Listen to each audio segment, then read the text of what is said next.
Anthony freaking Edwards, Kwab. Anthony Edwards. Anthony freaking Edwards. Michael Jordan. Michael, baby Jordan. Baby Jordan. Baby Jordan with a lot of babies. Hey, yo.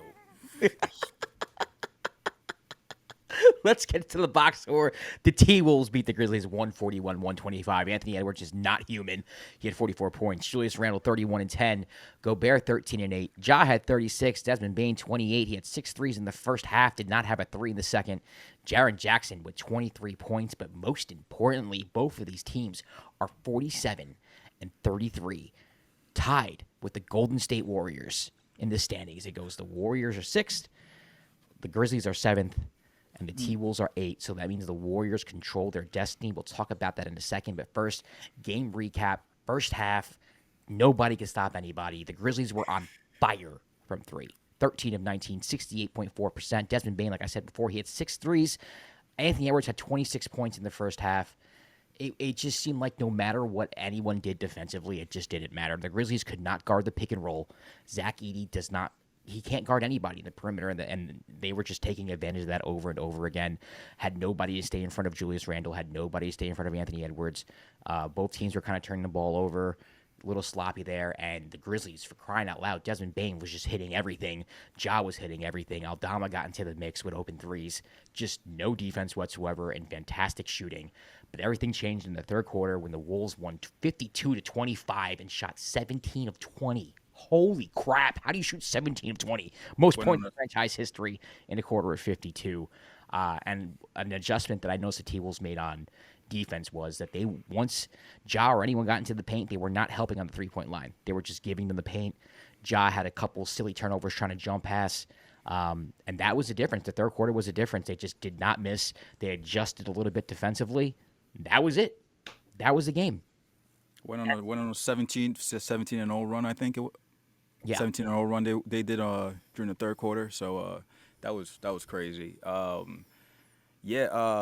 one thing I'll say in the first quarter, and actually throughout the course of the game, and you could attest to this, this looked like the New York Knicks All-Star Julius Randle. God, I miss him. I miss him. But yes, I think go ahead. Make your point.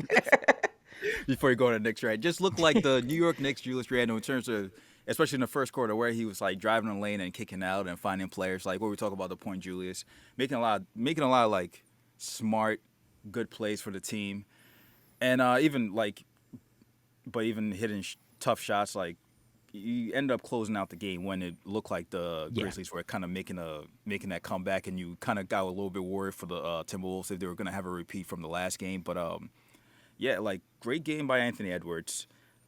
Great game by Julius. I think this is who the Timberwolves need if they want to be successful moving forward in the playoffs. This Julius, they need this guy to play this way. Yeah, and I don't want to ring alarm bells here. I mean, the T-Wolves did blow a 20-point fourth quarter lead to the Milwaukee Bucks the other day. I didn't watch that, so I don't want to comment on that game. But blowing a 20-point lead in the fourth is pretty bad. And the Grizzlies had their opportunity to cut this to 7, 6, or whatever it was, and make this a game in the fourth quarter. And I don't know what it is about Minnesota's offense in the fourth quarter. Almost every time I've watched Minnesota this year, when it comes like fourth quarter, clutch time, they just stop moving. It's a lot of one-on-one, a lot of threes. Yeah, a lot of ISO. For what reason? In the beginning of the game, they're all moving around the perimeter, dribble handoffs, like pick and rolls with Gobert at the top. Like why are we changing this? Wait, you scored 52 points in the third. Like, why are we going ISO and just holding the ball and playing slow? Play your game. Play what got you there. It doesn't make any sense. Yeah, I know. Kind of like I agree with you. It looks weird because like why do you seemingly go away from your game plan and just kind of, I guess, play tighter because the game gets closer? But I mean, they were able to pull it out, so props to them. The Grizzlies. Since the coaching change, it looks like obviously they put the ball more in Ja Morant's hands. He's been playing more like the Ja we've been used to, a lot more pick and roll. He's not throwing a grenade, by the way. He said. What is this? He said he's just speaking his truth to the world, and then he's closing his ears to right. That's what it is. That's what he's doing. So that's what it is. It's not right. Okay. Okay. That's actually shout out to you. Props. Creative. Very Creative. creative, very creative. But to that front, it's it's interesting to watch the Grizzlies like play now compared to before because they look more like the team from years past where like they were having fun, excited, moving the ball. Yeah. But their perimeter defense was lacking, especially with Jalen Wells out because of that scary injury. But yeah, their perimeter defense was lacking. Their bigs stay in foul trouble. Like Jaren Jackson Jr. can't be in foul trouble. Like he's too important for them. Same with Edie, and that's like a recipe for disaster on the defensive side. Yeah, man. And to be honest with you, I don't know how they were fourth anytime this year defensively. They've been awful. I think they're 20th now, which is like being elite to one of the worst defenses. It doesn't make any sense. It's crazy. Yeah, It's crazy. it doesn't make any sense to me. But, more importantly, before we close this out, like I said before, they're tied with the Warriors. Both teams are now tied with the Warriors for 6, 7, 8. In the order, it's Warriors, Grizzlies, T-Wolves. So the Warriors control their own destiny. All three teams are one game behind the 4th place Denver Nuggets and the 5th place Los Angeles Clippers. The T-Wolves, their schedule is the Nets and the Jazz. That should be 2 Ws, right? Should be. That should be 2 Ws. I don't even think we should dissect that. The Warriors, Blazers, Clippers. Now the Blazers are a tough. They've been playing way better in the second half of the year, so that's not a gimme. I don't know who they're going to play. I don't know what the strategy is there. I'm sure they want to tank. I don't know if they're locked in a certain position. But that's going to be a tough game, a game the Warriors should win. Clippers is going to be a crazy game. And for Memphis, unfortunately, they have the Nuggets at Denver on a back-to-back, so you have to go to the altitude on the second night of a back-to-back. And then you play a Mavericks team that, isn't bad and is fighting for not fighting. They are going to get a play-in spot, but it's a play-in team. So it seems like Memphis here is kind of getting the short end of the stick schedule-wise. Be interested to see which one of these teams, maybe 2 of these teams can make it, depending on what the Clippers do and what the Nuggets do, but who can maybe stay away from the play-in. Who do you have out of these 3 teams? I don't know. I don't know. I don't know. I don't know. Sunday's gonna be crazy. Sunday's gonna be crazy. Like Sunday's gonna be wild, man. It's gonna be wild, but I have no idea. Like we said, it's the playoffs started now for these teams, which is not because they've been so bunched up. So it's going to be fun, but I have no idea. Like you said, it feels like Memphis has the short end of the stick, having to go into Denver, but anything can happen. Like even Timberwolves can go and end up losing these sure win games. You never know. Right. So yeah. If Memphis beats Denver, that's gonna, because now Denver's tied. That'll just get crazy. Yeah, it would get insane. And then the Warriors can beat the Clippers, and it's just a bunch of tiebreakers. And I don't know. I can't. I know there was one season where like the 2 and 7 seeds were like separated by 3 games. I don't know if you remember. Like the Blazers were like the 2. Yeah. I think that was the year the Pelicans knocked them off too, actually. Yeah, it was. I think so, yeah. So it wouldn't surprise me if we get some sort of like arrangement like that where it's like the 3, 4, 5, well, maybe not the Lakers, like the 4, 5, 6, 7, 8 seeds or 4, 5, 6, 7 seeds all have the same record. It'd be insane. That would be insane. That would be insane. Timberwolves trending up or down, or you don't really think that they're going to be a factor in the playoffs? I think they'll be a factor in the playoffs if they get this consistent play from Julius. Anthony Edwards has been crazy this whole year, so if he's playing like this, like that's awesome for them. But with them, they need play like bench play from like the Nasri's, Nickel, and Dante. But I think they're, again, it depends on matchups, but they're in good position to like beat anybody.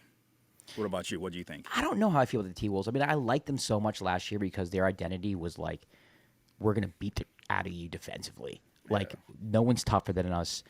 Perimeter like with Jaden McDaniels and Anthony Edwards when he's engaged is a really good defender. You have Gobert, and then you have like Cat, even though he's not a good rim protector. When he's next to Gobert, you're big. That's a huge team.